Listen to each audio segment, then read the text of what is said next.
Welcome to Fairfield. And we're glad to see all of you today. And we do have people some people on Zoom. And we, I guess I'd seen Sue and her husband walk in, and I don't see anybody else walking in. So we're glad to have you here at Fairfield.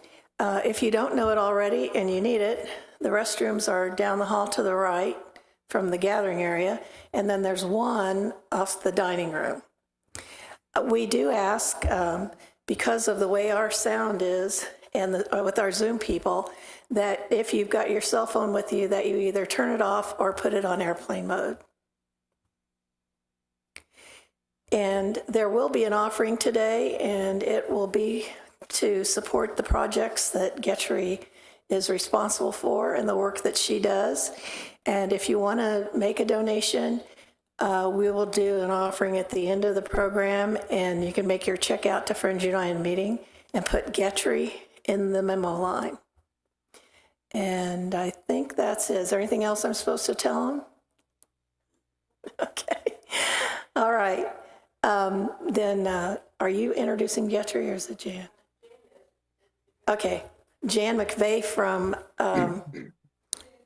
Tangier. I started to say Turkey Run. Well, it is close to Turkey Run. Anyhow, Jan's going to introduce Getry. This is the second time I've gotten to introduce Getry. The first time was a year ago at the Triennial, and I can't think when the first time was that we met. I assume it was at the Triennial in 2010 in Kenya. So Getry, to me, is the personification of peace. And she is a tireless worker for peace. I believe that all started in 2007, is that right? After the election, when there was violence in Kenya, and many people being displaced and their homes being murdered and displaced. Anyway, I'll let her tell the stories. She's involved in a number of different areas, programs that are peace-centered and child-centered and various, I don't know how she does so many different programs.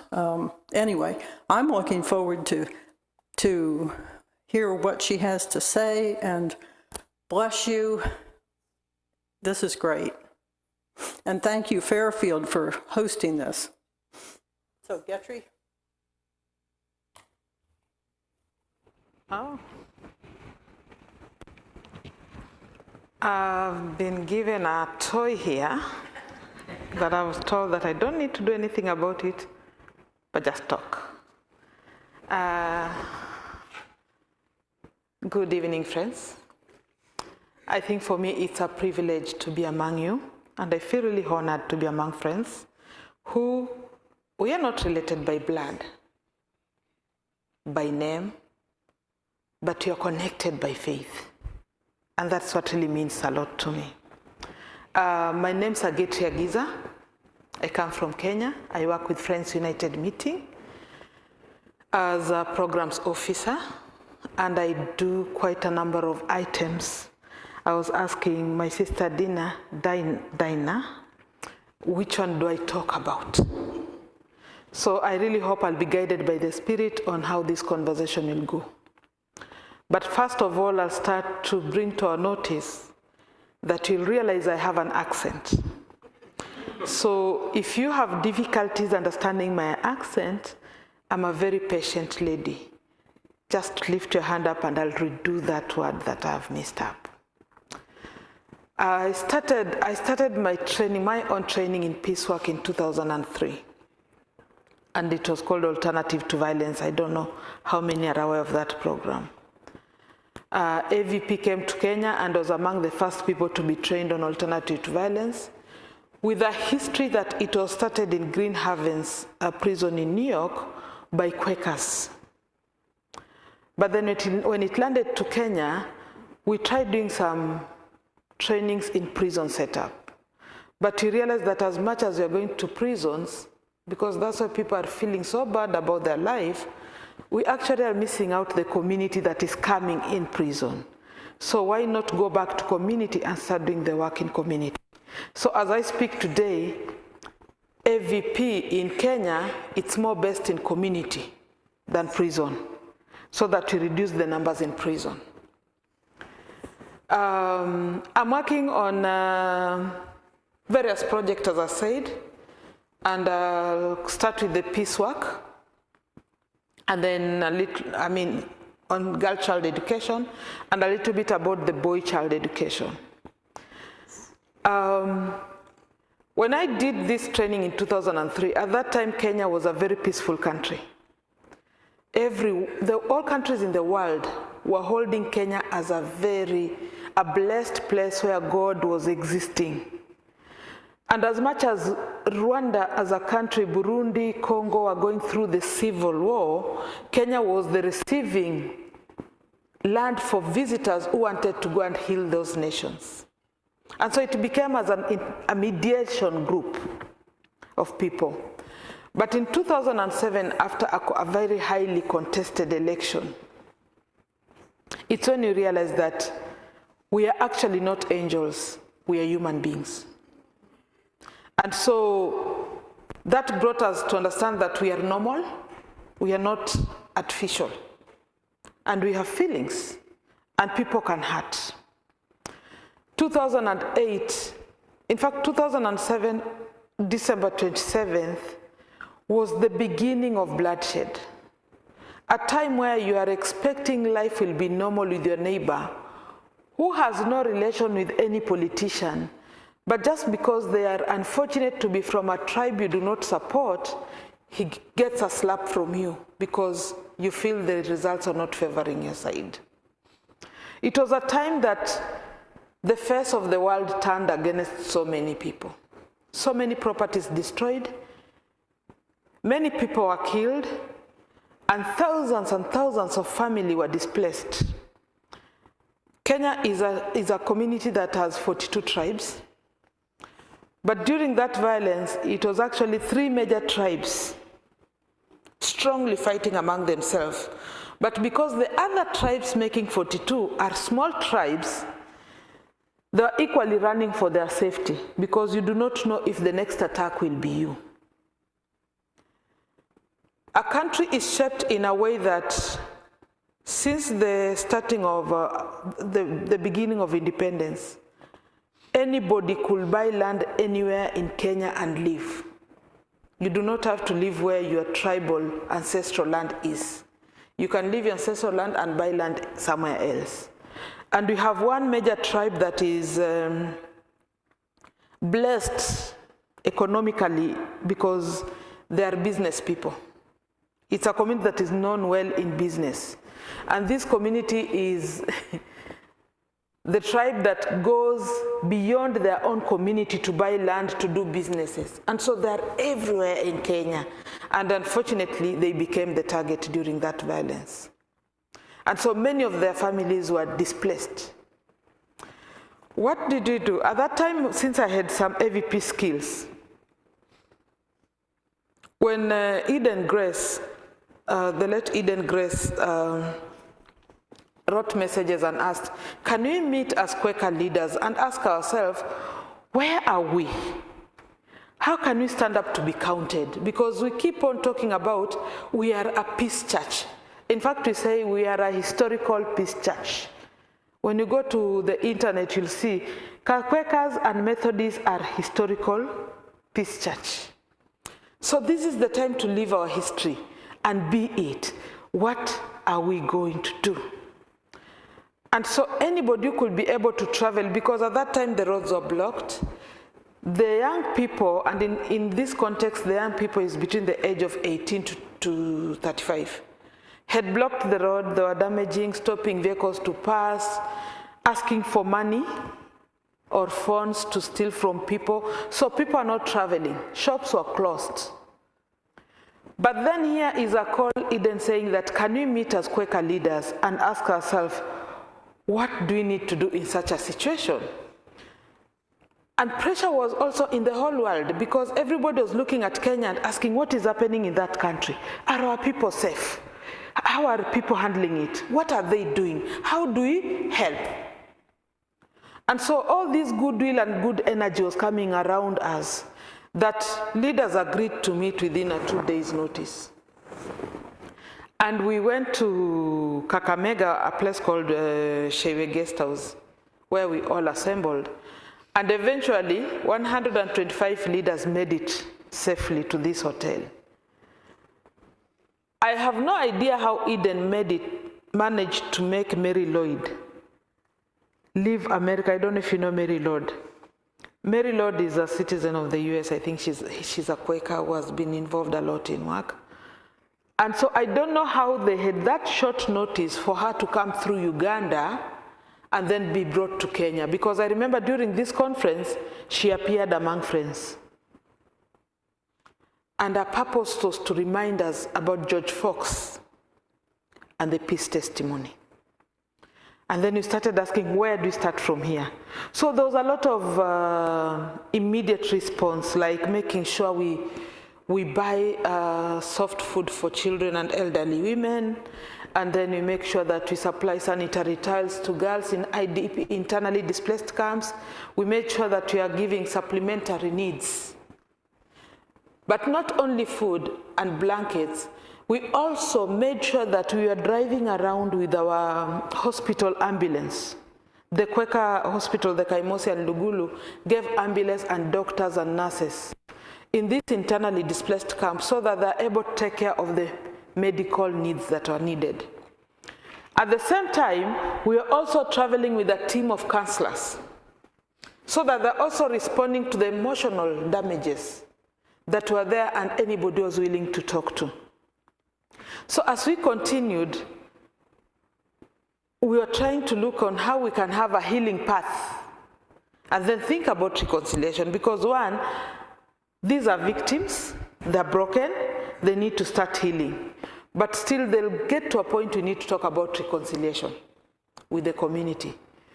But before we knew it, the president who was appointed at that time gave a notice of 24 hours for this internally displaced camp to be closed. It was like a time bomb because your house has been burnt down. You are in an IDP camp. You barely have a bearing of where to start from, and then you hear within 24 hours you need to go back to your home. People got more scared. But the politicians were more embarrassed by the shame of having people in internally displaced camp instead of focusing on healing the nation that was wounded. And we are lucky where we were able to work because we worked in the most hotspot areas, Turbo Division, Eldoret Town, Mount Elgon. These were the most hit part of the country. And so in that time, we felt like it was putting us on pressure because we really wanted the best. And so most of us as committee members who had volunteered to work with Friends Church Peace Team at that time jumped on trucks that were ferrying these people back home so that we can be part and parcel of the negotiation if they are not received. There are some committees, the communities did not agree to receive the internally displaced victims. And some were kind of with conditions. So we tried to be present in the process because when the president announced, the police jumped in their trucks and they came to camps and said, get out of this place, we are closing down the camps. One of the challenging facts that we had was in the naming. When we went to the community, they felt nobody is concerned to know how they're feeling. Nobody wants, they've already been labeled like bad boys. And so there's no need to talk with people who feel they're angels. If we are devils, let us remain devils and be in our land. But then where will they go? Because these people have lived in this. I mean, children have been born in this area. So one of the challenges that we had was in the name. the perpetrators were feeling more like being looked at in a bad way because they are believed to be perpetrators, while the victims were feeling more vulnerable because they were named victims. So we first of all changed the name, where the perpetrators were called the receiving community and the victims were called the returning community. So we were saying we are bringing back your community members, the returning community, home, so that you can receive them as your sisters and brothers and look a way of making a peaceful coexistence. And that worked well for us. After they were settling down, I wouldn't say it was peaceful, but it was calm, because there was a lot of fear. You do not sleep at night. You don't know who will come to attack. So when they were settling down, we came in again with a team of volunteers to do a survey. And one of the core concerns was to ask both the receiving community and the returning community, for the calmness we have in our community right now, especially this area, because the whole country knows this is a hotspot area, what are the provocatives that can cause violence anytime, any point? And at that time, there are all these rumors on news, on media, and especially Kenyan news radio station and newspaper, about an envelope with 6 names of the perpetrators of election violence being taken to international criminal courts. So in this community, the receiving community were already threatening, if our own son can be found, if our own son's name will be found on the list, start planning your exit, because you'll not have legs to run. And so people are living in fear. These are people who do not have any other ancestral, because they were born in this area and they grew up knowing, but the only difference is their tribe. So when that recommendation came strongly, after doing an analysis, we realized that most of them, both the receiving and the returning, were worried about the names that will be read. We did a summary of the report and gave to the district administrator. Because as we went for the survey, we approached the office of the district administrator, because he's the head of the security, and briefed him what he wanted to do. So 2 weeks down the line, we didn't realize that this friend of ours didn't do anything about the recommendations. He just sat and kept quiet. Again, the announcements of the envelopes being opened. And immediately the announcement came, I started receiving, because at that time I was coordinating the project now.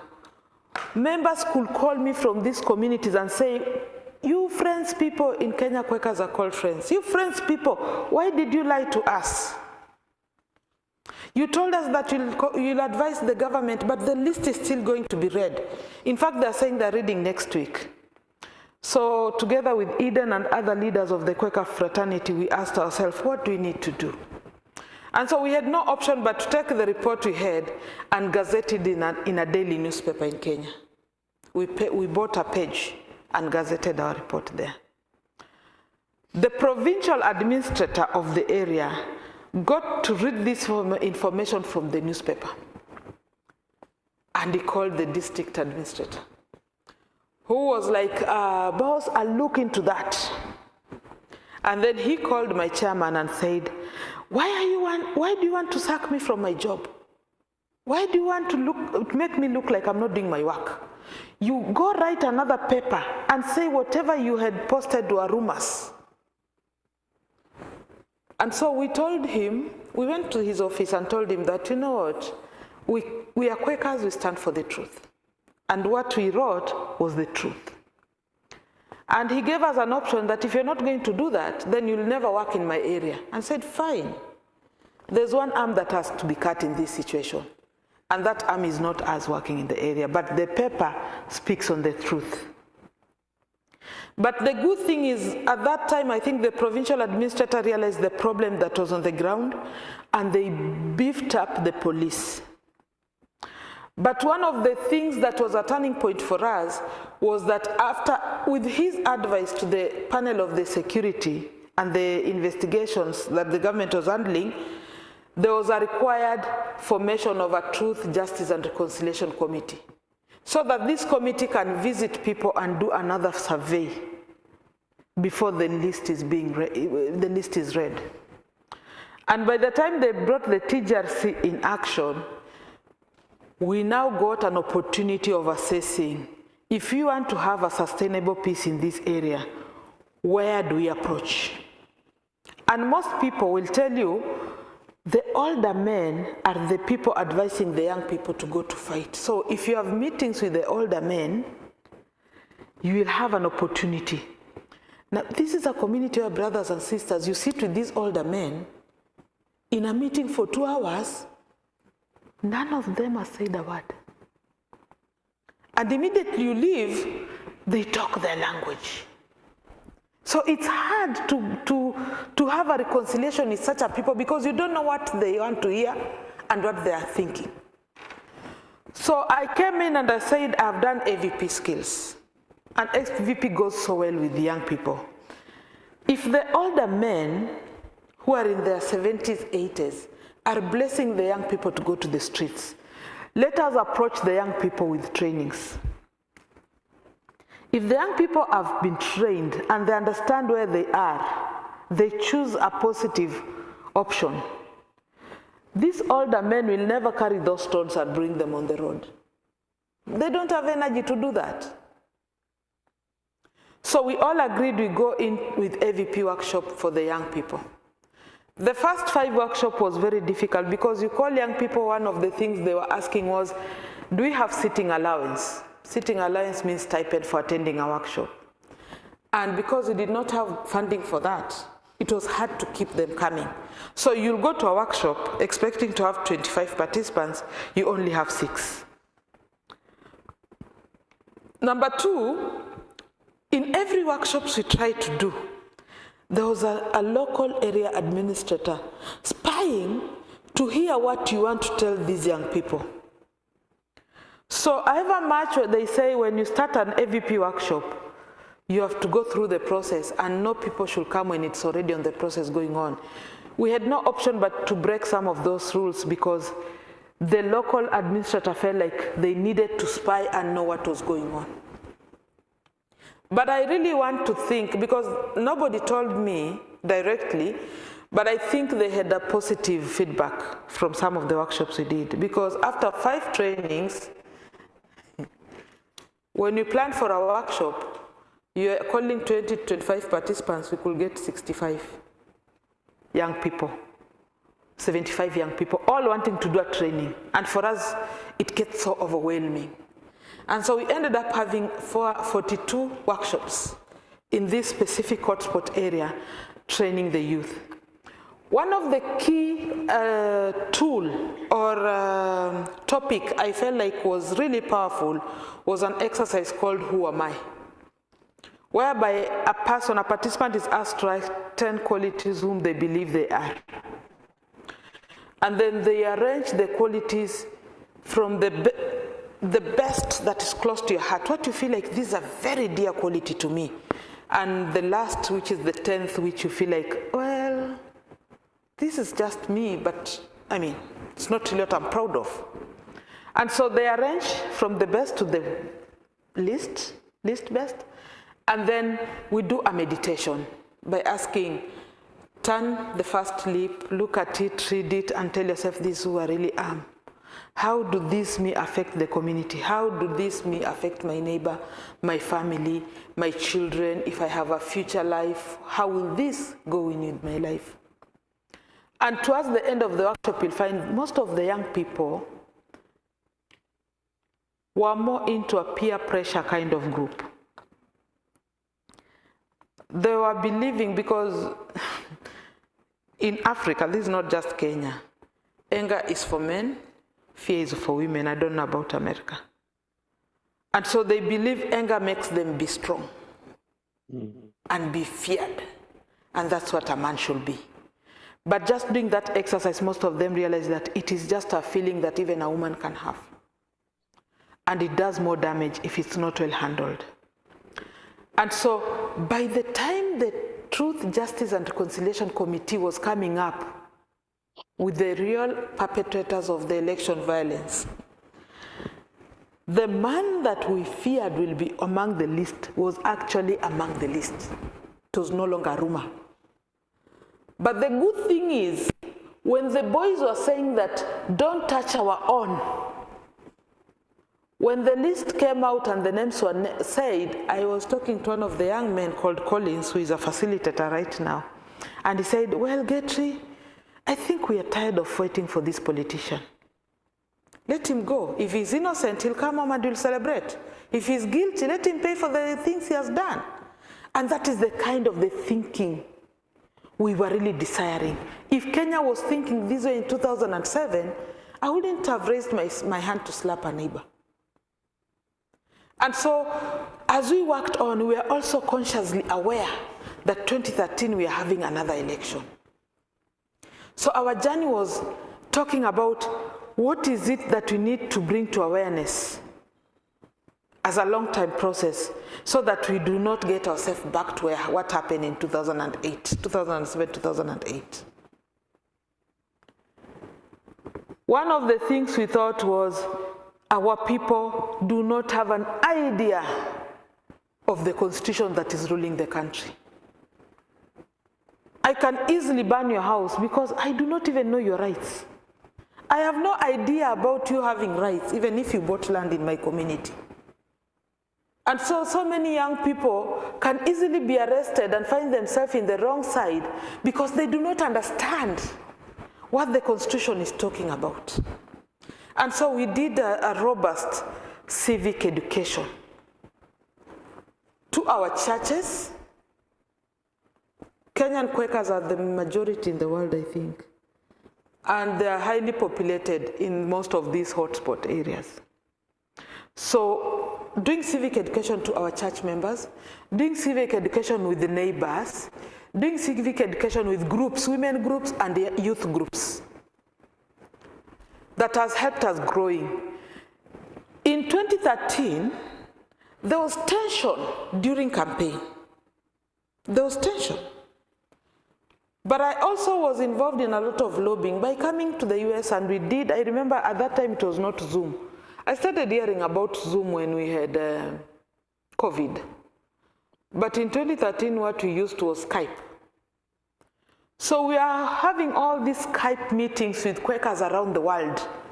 Quaker United Nations, FCNL, FWCC, AFSC.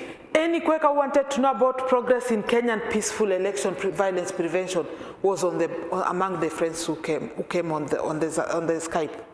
And everybody was like asking, so what is your next plan? Any ideas? Where do you go from here? So in the next 1 month, what are you doing? So we could easily arrange our program looking at that.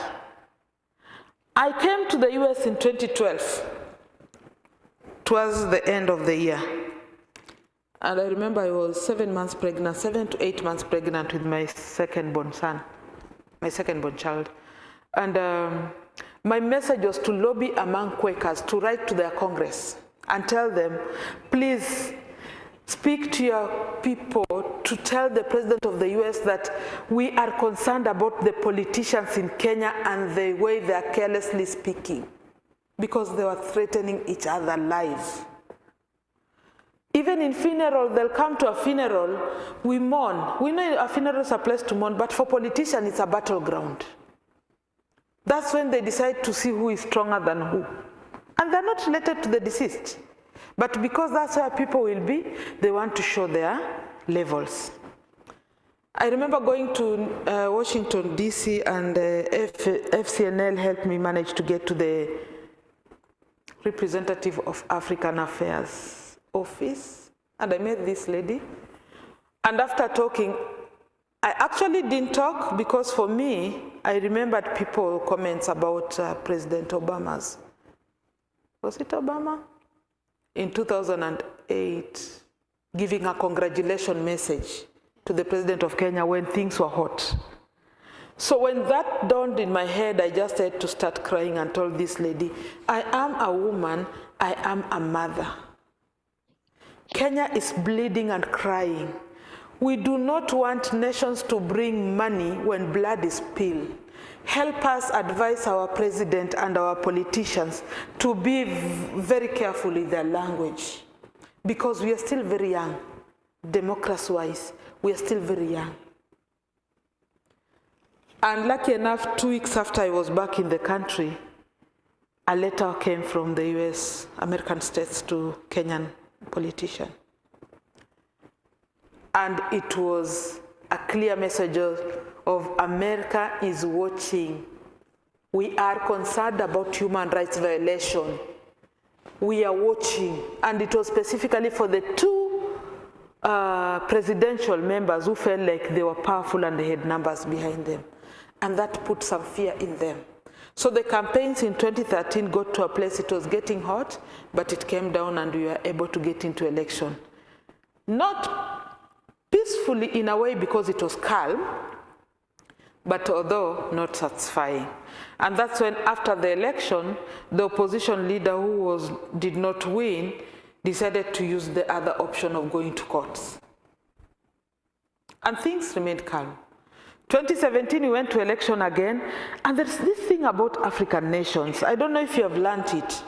When we are getting like 8 months to election, there should be some kind of just unease. That if people are not careful, that's what provokes violence. Last election that happened in 2022, we asked ourselves, will we just be waiting for every election time so that we can listen to people's grievances over things we do not have facts about? And for us, it was about the electoral process. Because in 2017, the opposition, the second person, a presidential candidate, also again went to court. So in 2022, we had to look for, can we also play a role in election observation so that we know the process, how it goes?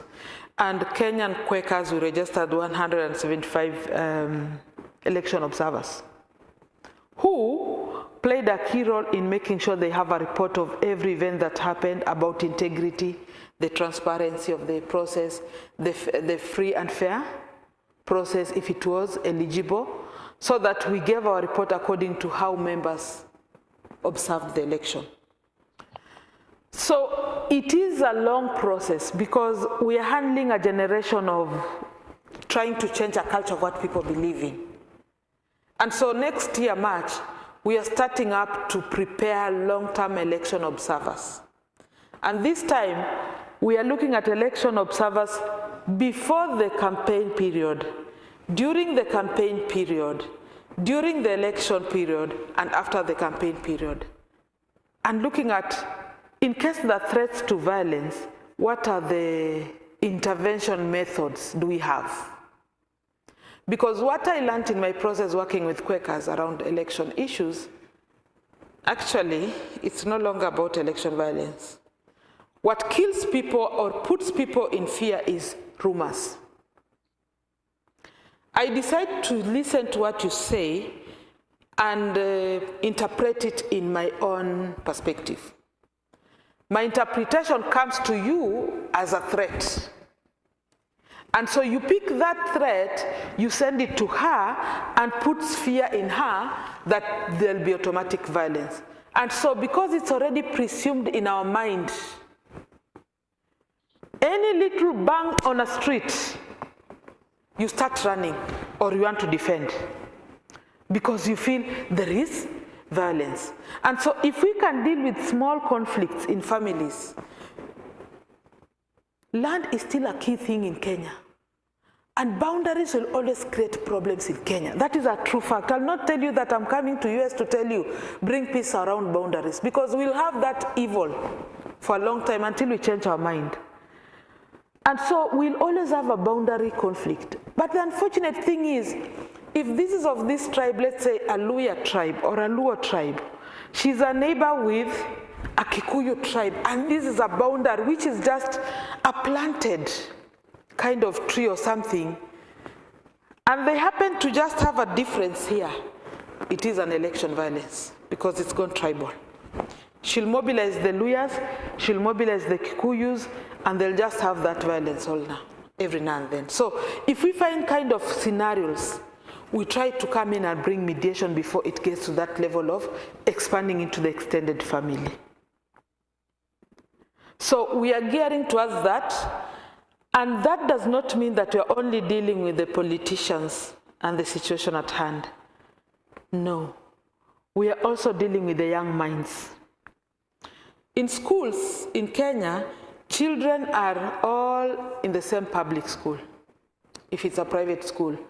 One of the uniting factor is when you are going to a school or hospital, you do not choose your tribe to be treated.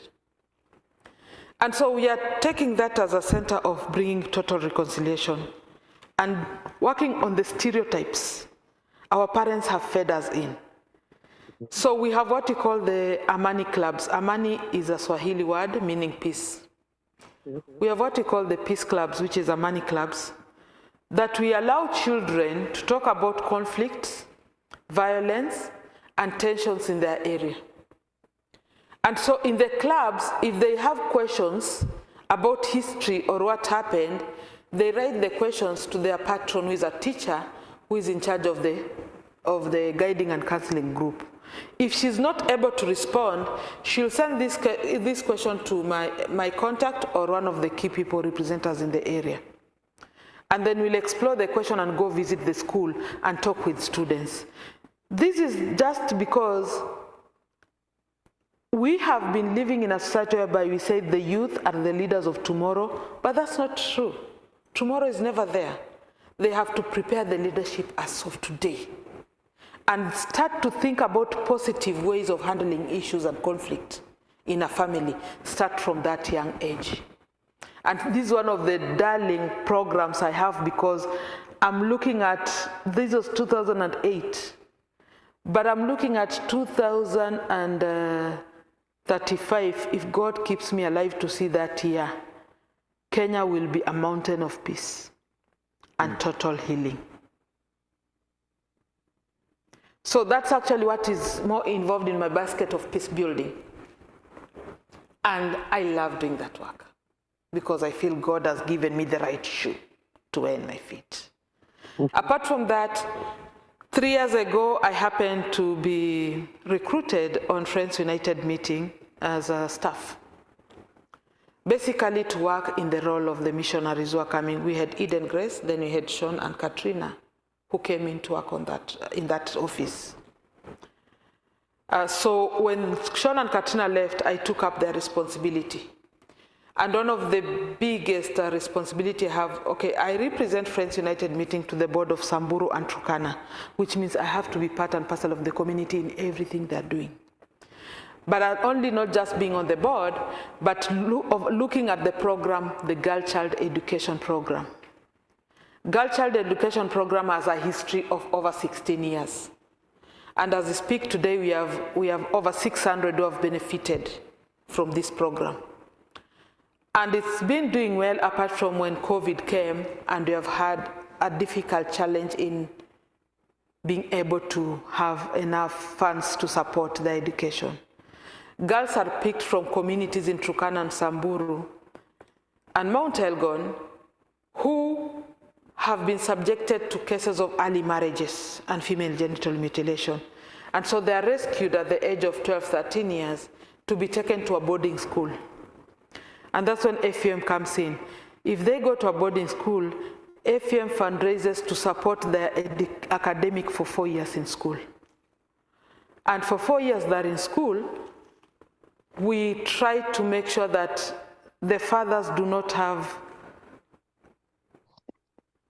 unplanned program for them because they're already in school. So whenever there's opening day and the child delays, it's not me to go look for the child.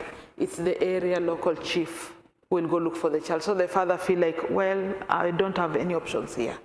So that these girls can get an opportunity like any other girl in the world who has a right to education. And we've seen so many of them coming out. One of them is Jennifer. Jennifer is from Turkana. Josephine, her name is Josephine. She's from Turkana. Josephine benefited from the Girl Child program. She was a daughter of a pastor in Turkana. And right now, Josephine has done her course as a professor in land survey. land survey is a profession for men.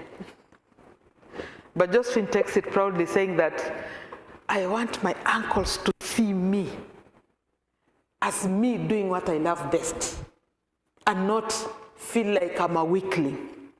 And so you see people like Josephine, I mean, and you just say, well, this is a drop in the ocean.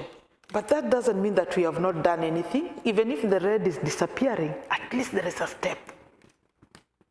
Let us keep doing this for girls. So it's a ministry that is so dear because I've seen a lot of transformation. Some of them are nurses, some of them are teachers, some of them are doing various works in the community. But then, as I walked through the feet of Eden and Sean and Katrina's feet, I was trying to wear their shoe, which was not comfortable. I realized there was a loophole. As much as we educate the girls, which we really love to educate the girls,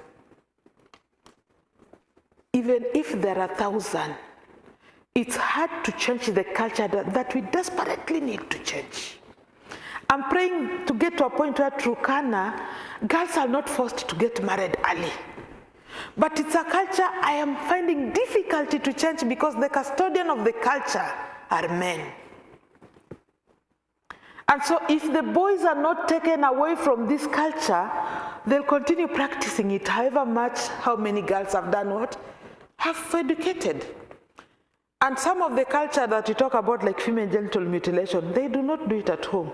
Right now, because they know it's a case that needs to be watched over, it's illegal, they hide.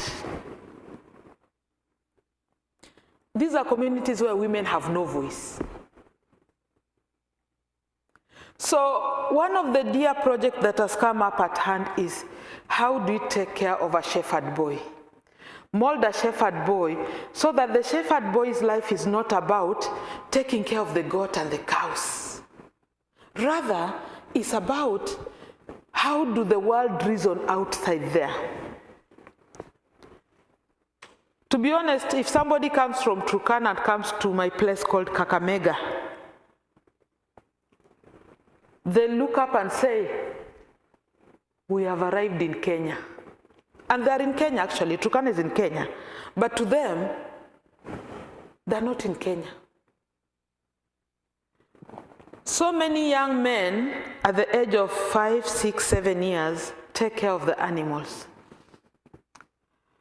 And the saddest thing that has happened is in Turkana and Samburu, for the last 4 years, they have never seen rain due to climate change.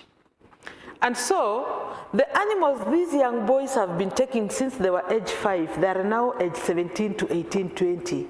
There are no animals to take care of, and they never went to school. So where are we leaving these young people? In the bush, looking for survival.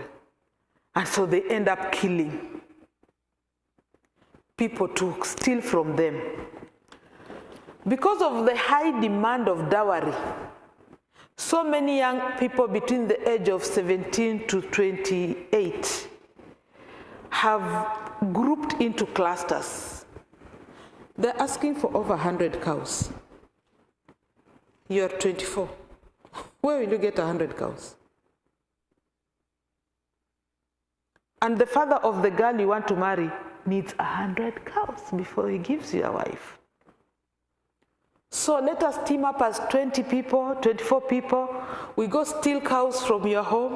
When there are 100, we pay for her so that he can marry her. And then he'll help us also go steal from another one. And that has been the local cattle rustling business between the Turkana, Pokot, and Samburu community. Last year, October, just a week before I went for the board meeting in Samburu, we have an empowerment center at Losuk. Empowerment center that was built by friends. I don't remember which meeting gave that donation. Indiana? There was an empowerment center that friends in Samburu got to build an empowerment center where they can do that as a sustainable project. This area had a market day, and the bandits attacked the area. And one of our young people, his name is Jacob, he was 21 years, represents the young people on the FM board, and will always sit with this young boy, and he says, let us help our men, because I'm a boy and I know what it feels. They have no any other option. They have never seen a wording like a letter to read. Let us help them, because as a church, that's where transformation will be. Unfortunately, 1 week before the board meeting in October, Jacob was killed by bandits before that dream has been achieved. The saddest part is, I wish we could have, friends, I cried, because I remember sitting with Jacob and having all these dreams. I really wished we could do a funeral for Jacob and just bury him as a king he was. Because him, as a young person, deciding to come to church was a big deal. Unfortunately, again, family did not give us that opportunity. A culture has it that because he was not married, he never had any children, his body cannot be brought home for burial. So when we went to the police to help us retrieve Jacob's body from the forest, the uncle was already there and said, no, we don't need the body. And so Jacob, that's life washed out like he never existed. And so standing here, thinking about Jacob, I still feel like I am called to represent the young boys. If we can take the young boys from taking care of animals and take them to school, to interact with other culture, they should not just be herders of cattle and goats. They go to school, reason like any other community. We'll be talking about transforming an upcoming change. And of course, as we speak about my 2035 years to come, 2020, by the year 2035, I'm looking at young men who have been at least educated and they know what they want. They have room for negotiations.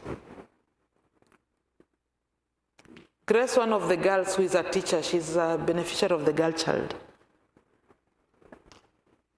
one time said, you have taken us to school, we are educated, we have careers.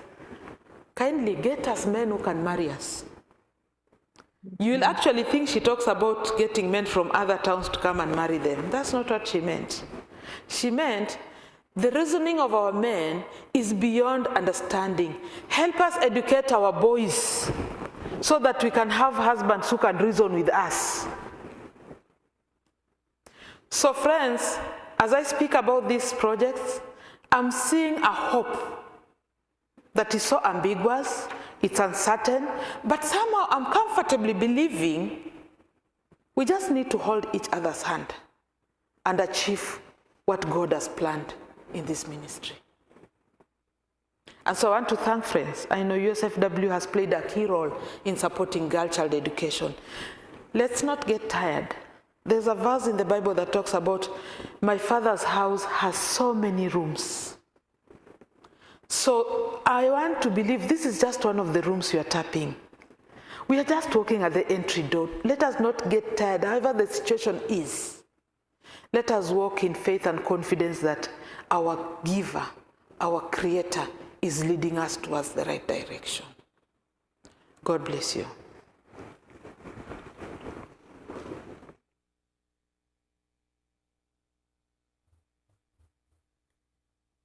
Okay, we'll have questions, and Getry, if you'll probably have to come up here and see, so you can see what's. I will call on, if people on Zoom have a question, if you'll raise your hand, I'll recognize you, and then she can address your question, and people in the room can just wave your hand here. And we do have people with mics, so that. And please use the mic, because the people on Zoom have trouble hearing if you don't.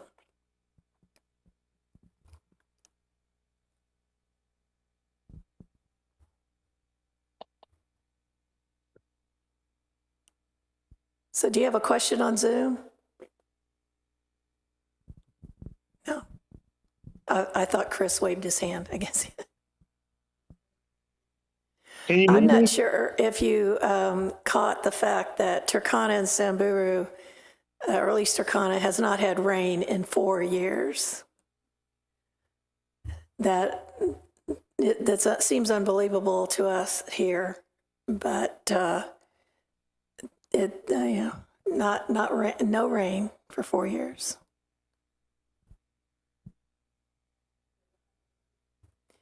Well, okay, Chris. So hello, Getry. I was wondering if Getry would tell the story about the sugar mill workers and your peace work with them that day. I think Chris is bringing up one of my uncertain interventions. I was actually off to Mount Elgon to do a series of meetings because it's a community I've worked in a long time, and taking a matatu. Matatu is like a van.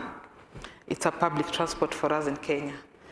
I sat next to this man who was in a suit and was driving off somewhere, but he kept on having these calls and talking with a lot of anger and loud. And then I was like, seems like you have a bad day, brother. And he said, well, the people want to mess up with me. I said, oh, sorry for that. And then there's this long call that came in when you're going, and he was like, keep talking about, we are going to burn his office, we'll make sure we kill them, and yeah, are people already assembled? I'm coming on my way. And then I got to a place I needed to get off, take another matatu to Mount Elgon, but I actually got off, joined him on the matatu he was going. I have no idea how I was thinking, but I just found that I needed to accompany him. It felt like an interesting thing to just see what was going on. But we got to Mumias, where there's a big sugar factory, and found a huge mob of people, farmers, with clubs. And it was an issue of corruption. They believed their directors have fraud their money, and so they have been talking and nobody's helping them out. They needed to defend themselves and take charge. And so when he came, there were all these screams about chairman, chairman, you know, because you have seen our leader. And so they came where this man was, and I walked like a personal assistant, trying to look at what is going on. At some point, I felt like we needed to have a police, which I didn't think about. But then he had like, let us go and burn the building, let us go burn them, they're seated inside. So I just found myself standing on a rock and said, wait, wait. And everybody's attention was on me. And then I looked at this man, can I just say a word? And said, that won't change our mind. We've already made up our mind. I said, yeah, I know, but let me just say what, just a minute. I said, well, tell us. And down there was a charcoal. I found a piece of charcoal down on the ground. And where they were standing, there was a wall. So I drew one of the tools I use called pillars of power. And I said, can you tell me what the problem is? And they said they're not giving us our pay, they've eaten the factory money, the factory is failing, it's going down. And so I wrote in the word corruption. And all the man said, yes, this is a corrupt leadership. And I said, well, yeah, we totally agree. And so I asked, what are the pillars that support this corruption to exist? So one said, well, because they're thieves. And I'm like, yes, I agree. One of the pillars, they're thieves. What other pillar it is? So they kept naming, and all we realized are the pillars that support corruption was actually 3/4 supported by the farmers. Because now farmers never attend our general meetings. Farmers never ask wherever procedures happen. They're not looking at the books. And so I was like, do you see where we are? 3/4 of this is contributed by you as farmers. Start working on that, and then come. You'll have justifiable reason. Otherwise, you'll be arrested for, as I said earlier on in my narrative, when people do not understand the law and their rights, they get used so wrongly. Yes. And somehow, friends, I have no idea what happened, but I saw people going one by one, going back outside the gate with their clubs. And I remained with this man, and he said, we need you to come in and help us negotiate. So that calmed the situation, and they were able to negotiate. But those are some of the scenarios where my husband will openly tell me in the face that you're stupid. And I think I do understand how stupid I get to that point. But I think sometimes it's a time that you do not plan for, yes, but you just find yourself there. Any other questions? Marlene? Wait for the mic, please, sorry. I was wondering, I know this is not your particular area of concern, but if you could talk a little bit about John Maru and what he's doing. I think I saw that he's trying to plant some new churches in Turkana, and Faith Comes by Hearing campaign. If you could talk a little bit about that too.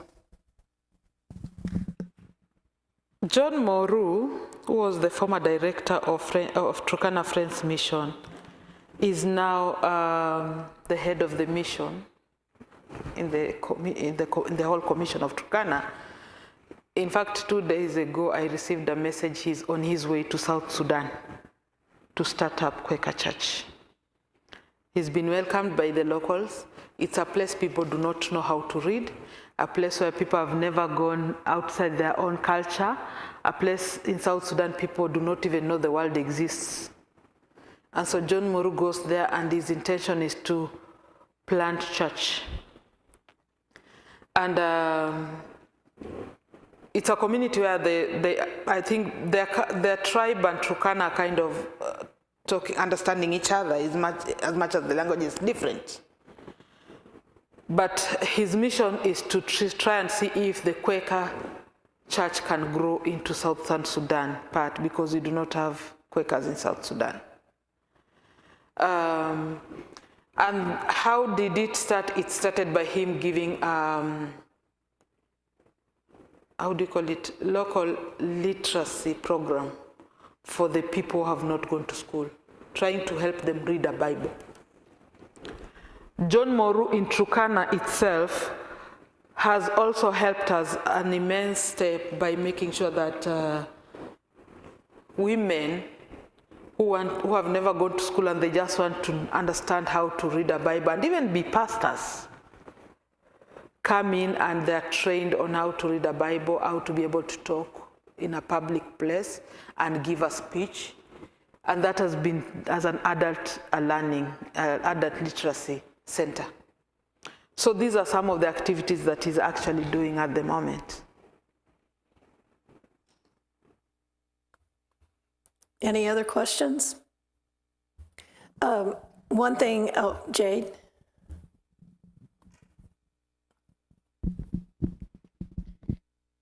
As you're speaking, I'm thinking about our context here. And as you talk about 2007 being sort of blindsided by the unexpected violence, and there's a lot of people in our country right now who are talking about violence related to our elections upcoming this year. And I hope that doesn't result in a similar situation. But I wonder if you could go back before that violence happened and think about how you would prepare for that moment. What would you be doing in the months leading up to try to prevent that from happening? I think that would be very useful for us to think about as a Friends community in the United States right now. And I think this is one of the conversations I've had in almost all the meetings I've visited on how do we prepare ourselves because of the uncertainty. And I keep reminding each other that we're in the month of June, right? Elections are in November. Let us not take the responsibility of putting pressure in our beautiful hearts that God has prepared to look for preparation of a peaceful election. Because as much as it's timely, it might be a bit overwhelming and a bit late for us as Quakers in the US. But that doesn't mean that we do not do anything. It only means that let us not feel the pressure to find solution before. Rather, in love and care for each other, let us trust and start preparing for the aftermath. Are we ready to receive what will happen after election? It's as simple as that. Are we ready to receive what will happen after election?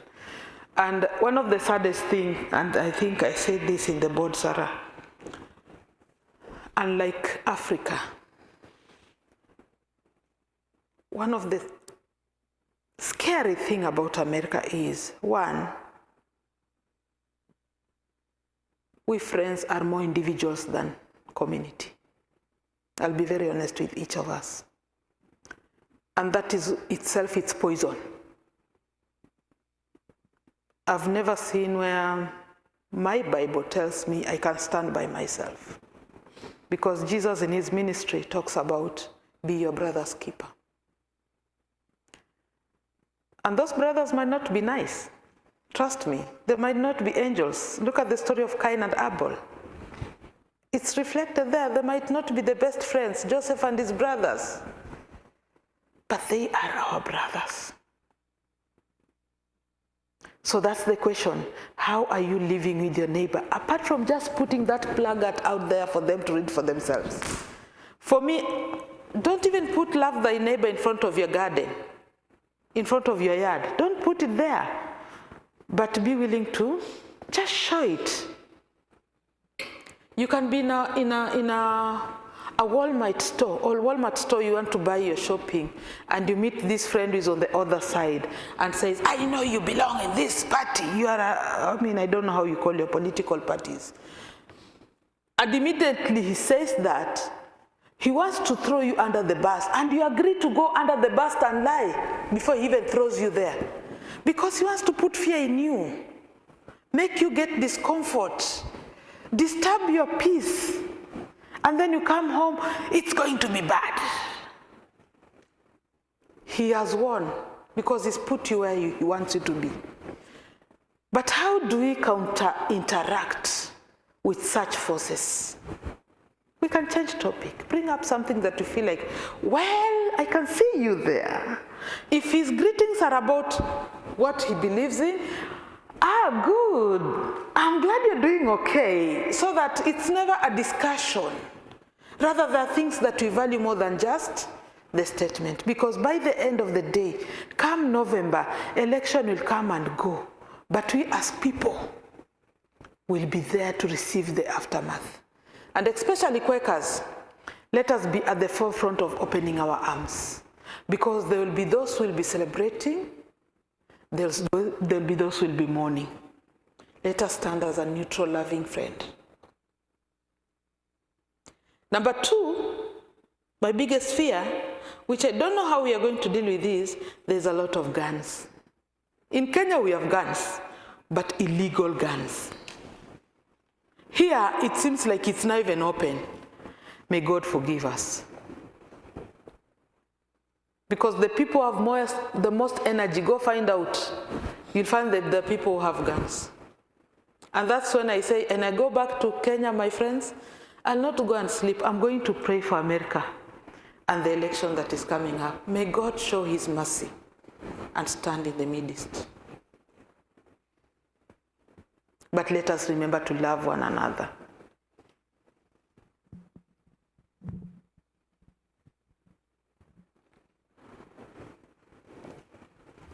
Thank you, Getry. Are there any other questions? Getry has been our point person for the PAD project in her area of Kenya. And so she and Dinah had a discussion at lunch about how we could modify the pattern or meet. She's giving us suggestions on how to do it better. We are not currently making pads, but we do have funds to send to Getry to buy fabric and sewing machines and whatever. But that is another thing she's doing, in addition to everything else that she's doing. That's another thing she's doing for us. So I'll ask Dinah to come up, or are you doing the offering prayer?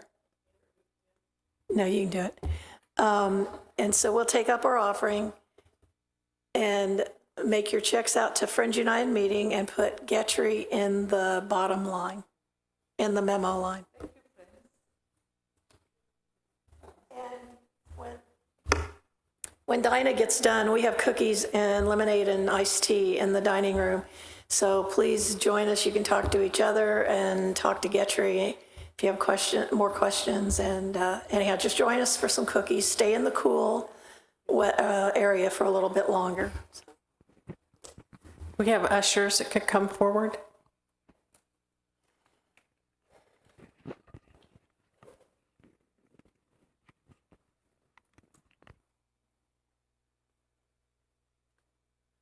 Let's bow our heads. Dear Lord, we are so thankful for Getry and all the work that she's doing. We appreciate it so much. We are thankful for all the people who have come here today.